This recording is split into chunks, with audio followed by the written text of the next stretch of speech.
Hey, thanks for making it to Veterans Info Tap. I'm glad you made it. The final ruling is in, and there is an effective date established for GERD and IBS.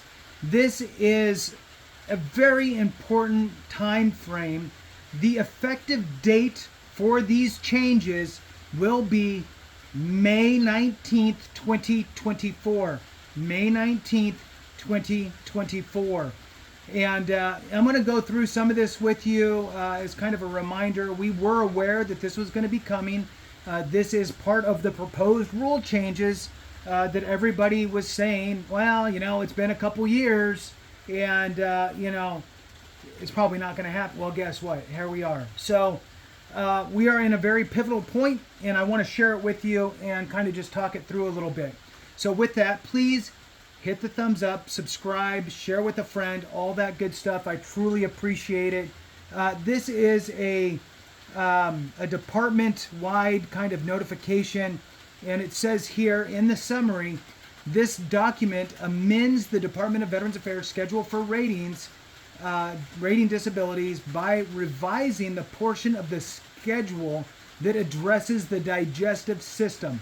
The effect of this action is to ensure that the rating schedule uses current medical terminology and provides detailed and updated criteria for evaluation of digestive conditions for disability rating purposes. The dates, this final rule is effective May 19th, 2024. If you have any questions specifically, I'm not sure how to say it, Ulia, U-L-I-A, Sokol, S-O-K-O-L, at the VA, and the phone number is 202-461-9700. 202-461-9700. If you feel like reaching out, please do so.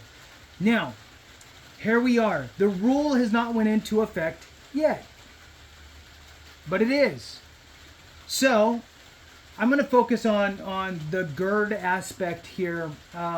So for GERD, currently the VA is utilizing the hiatal hernia criteria for your GERD, gastroesophageal reflux disease, your bad heartburn.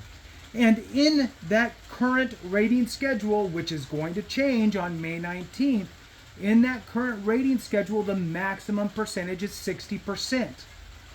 Now, in order to get a 60%, and I might miss a couple things here or there, but bear with me, you need to have these types of symptoms with your heartburn, right? With your bad, I guess heartburn is a symptom. With your GERD, your gastroesophageal reflux disease, you need to have heartburn, you need to have difficulty swallowing, regurgitation, vomiting, pain in your sternum, upper abdomen, pain in your shoulder or your arm. You can have some blood in your vomit. You can have blood in your stool. You can have material weight loss. There has to be some sort of a significant health potential issue, which the answer should always be yes to that, since it's acid going into your esophagus, eroding it, and could lead to esophageal cancer. So, of course, you should always, if asked, say yes, it can cause an extreme impairment to my health. Now, that's pretty much what they're looking for the 60% rating. Again, it's just kind of off the top of my head in today's world. Now, if you've never filed for GERD, file for GERD.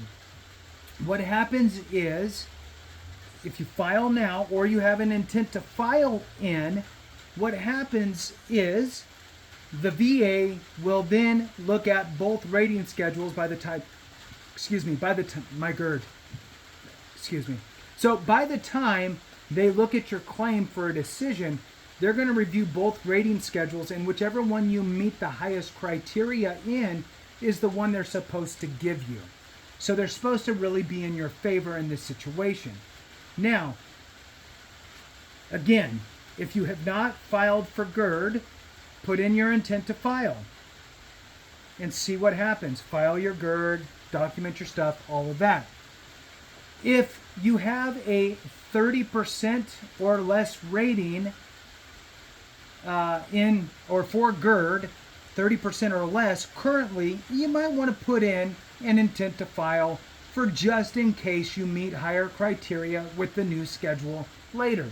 Buys you some time to figure it out.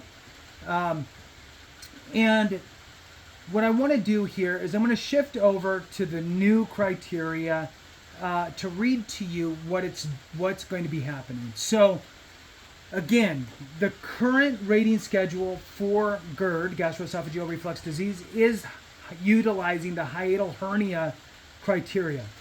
The VA is removing that.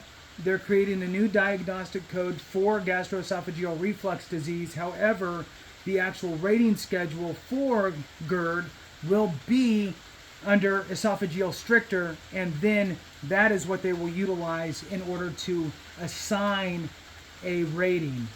So with that, I'm going to scroll through here. Bear with me. And stricture, putting in esophageal stricture here, because what I want to do is read to you what we could be looking at as far as the main symptoms and instances in which you will have to utilize the esophageal stricture aspect of the condition. So I'm scrolling around. It's a little bit rough because I had a different situation. So bear with me. I found it. All right. So sorry for that delay. So what happens is they're going to throw you up. That's kind of funny. So they're going to throw you into the esophageal, or the esophagus stricture, or stricture of the esophagus rating schedule. So in order to be rated in that rating schedule for 80%, which would be a fantastic rating, this is what you need. A documented history of recurrent or refractory esophageal stricture, tightening of the esophagus, causing dysphagia, which is basically difficulty swallowing, with at least one of these symptoms present: aspiration, undernutrition, and or substantial weight loss, as defined by 4.112 alpha, and treatment with either surgical correction or the PEG tube. So if you meet those, then you could be looking at an 80% rating in this new rating schedule. For a 50% rating, you're looking at a documented history of recurrent or refractory esophageal stricture, again, that tightening of the esophagus, causing dysphagia, which is difficulty swallowing, which requires at least one of the following. This is for a 50% rating. Dilation 3 or more times per year. What dilation is, for those that don't know, they put basically a tube down your esophagus with a little balloon and blow up that little balloon to open up or dilate your esophagus. So if you have to do that 3 times a year, or you could have dilation using steroids at least 1 time per year, or you can have esophageal stent placement.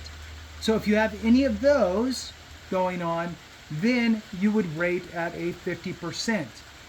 30% rating in the new criteria states documented history of recurrent esophageal stricture causing dysphagia, which requires dilation no more than 2 times per year. That is pretty close to the 50%, because the only difference there is 2 times versus 3 times per year. So if you had dilation 1 additional time in that year, you would then bump up to the 50%. So anybody who falls in the 30% rating for GERD through the esophageal stricture rating schedule, you need to be aware of that, because the first time that you go in and you get it 3 times in a year, or you had it 6 times in 2 years, then you're going to want to file for an increase. Next one here, documented history. This is for 10%. Documented history of esophageal stricture that requires daily medications to control dysphagia, otherwise asymptomatic. So you're looking at, you're taking some Prilosec or whatever, and you're at 10%. I'm not really a super fan of all of this new criteria. They're really leaning on the very, very, very worst kind of case scenarios with the criteria requirements. There is also a 0% rating that can be assigned, which is documented history without daily symptoms or requirement for daily medications. So chances are you'll end up being at least a 10% in the new findings. Again, it's weird because under hiatal hernia, they had all of the classic symptoms of gastroesophageal reflux disease, which is the heartburn, the regurgitation, the vomiting, the pain. All of those classic symptoms are not identified in this new rating schedule. And again, this is going into effect May 19th, 2024. What can you do about it? You can put it in intent to file today, so that way you can ensure that you get the best of either world. So with that, thank you so much for watching. I appreciate it. Have a great one. And remember, if we don't take care of each other, something went wrong.